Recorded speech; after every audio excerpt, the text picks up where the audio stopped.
Sumalot sa puso ng maraming netizens ang video ng isang 3 taong gulang na bata mula sa South Cotabato na ang mukha tinubuan ng napakalaking bukol. Imo nakabalay ni Lanlan, di paano manghimo si Lanlan sang balay niya? Hindi raw masusukat ang laki ng pagmamahal ni Ellen sa kanyang bunso na si Melan. Pero para naman daw madudurog ang puso niyang makita ang kanyang anak. Sa kasalukuyan nitong sitwasyon, ang ibabang bahagi kasi ng mukha ni Melan halos sakupin na ng tumubo ritong bukol.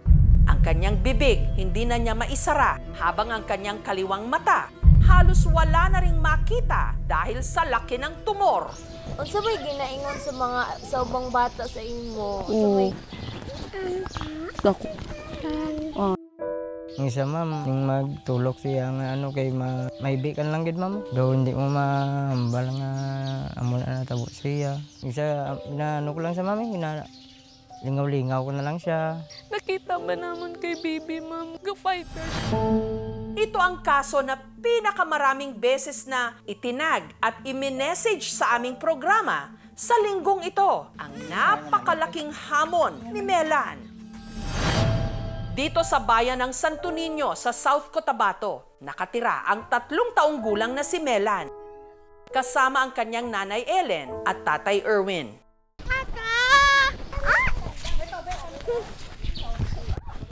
Sa kabila ng kondisyon ni Melan, lumaki siyang maliksi at masayahing bata.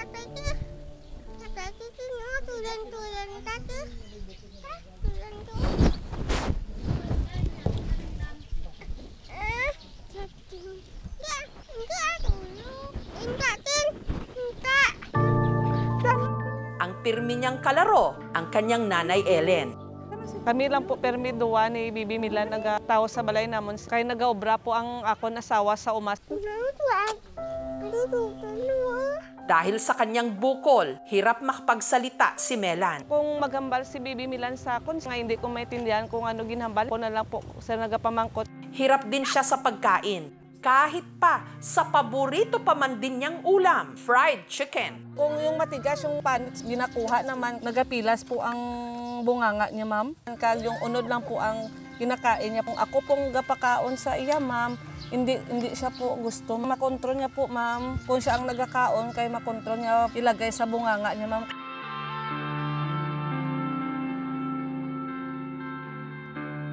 Matapon po talaga ang tubig, ma'am, kapag mag-inom siya, ma'am. May aragin nga nagagwa sa baba niya, ma'am. Wala ka na lang, dagan na dali. Oh, dali na ta. Oh, dali na. Alam ko ga, ako naman.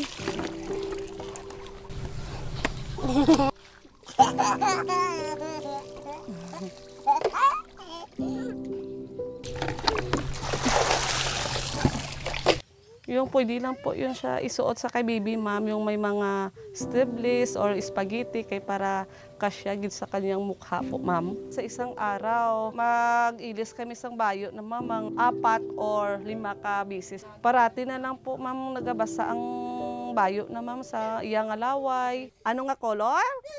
Ah, pink. O sige, kuwain ko da sang pink. Dali. Ha? Ha? Ay, ino mata. Dili kay para makalakaton, para hindi na. Gayunman, si Melan mailap sa tao dahil kasi sa kanyang bukol, madalas siyang maging tampulan ng tukso. Unsa may ginaingon sa ubang bata sa imo? Dako ba? Aswang. To si baby na lang po, ma'am, ang nag-a-adjust nga nagapanago siya, ma'am, nga para hindi na siya pagsabihan kagula naman nahadlok ang bata sa iyo. Palangga isa namon ma'am, yung mama niya.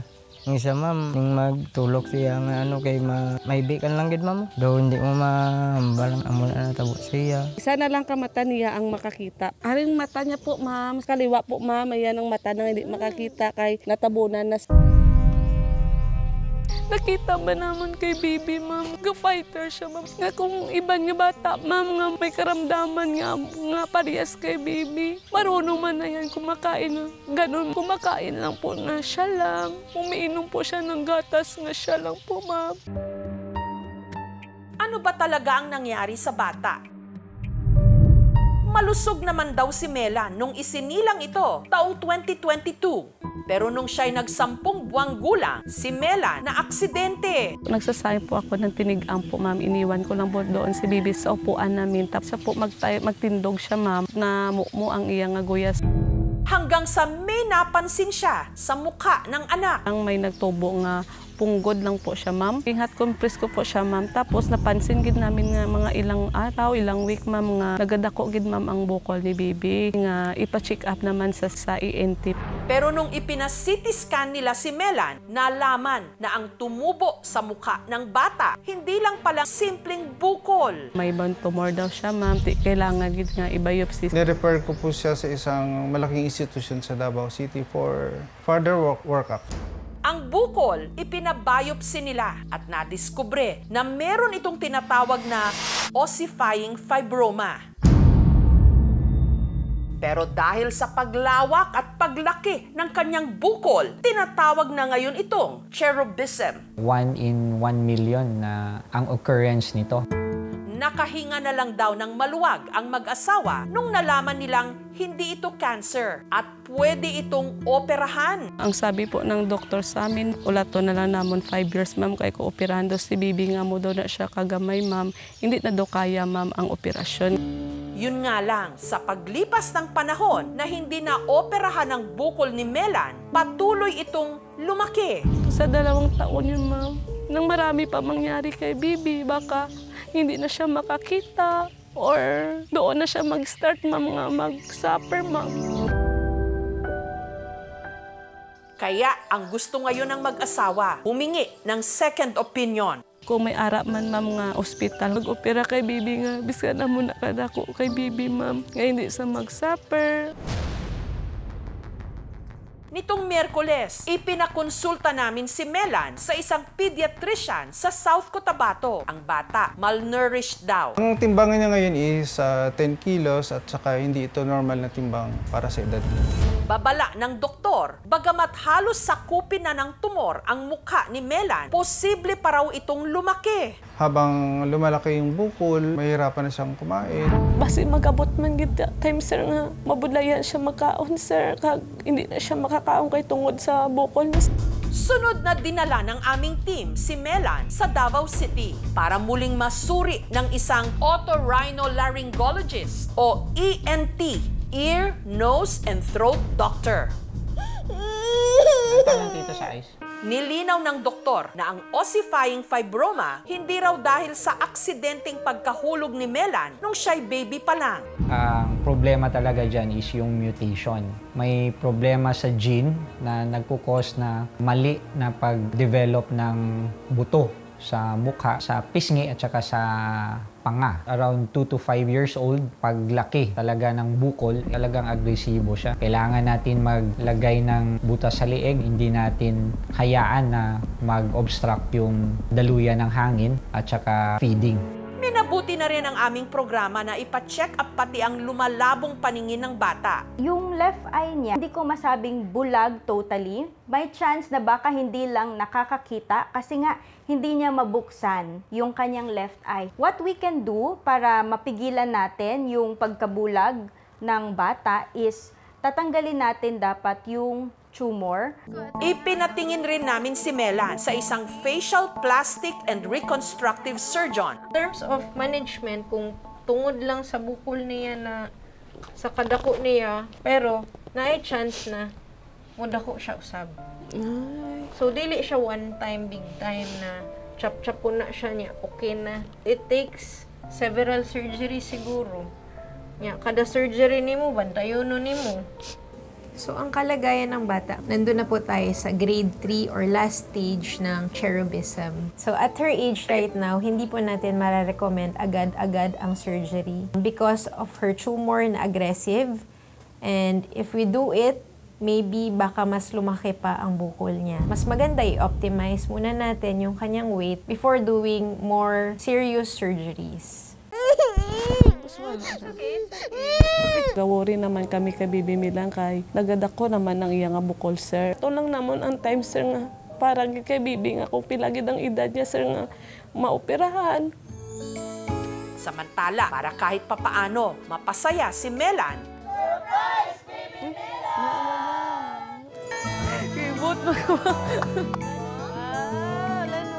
may grupo na nagbigay sa kanya ng regalo. Nagbigay po kami sa kanya ng mga damit po, mga laruan para sa kanya na mapasaya po namin siya. Habang ang local government unit naman ng Santo Niño nangakong magbibigay ng allowance na pampacheck up niya. Traveling allowance po. The other incidental allowances, yung LGU po yung mag-provide. So, pasalamat gid ko sa una lagid sila sawa sa pagbulig kay Bibi Milan nga. Di man naman kaya tanan nga mabakalang iyang hampangan. Kara gid ka mo permisaya. Madam, gid nga salamat sa inyo tanan.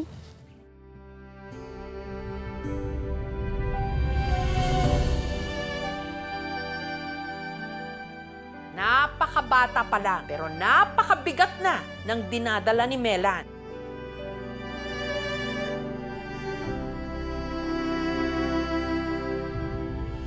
Samahan po natin siya sa kanyang malaking laban.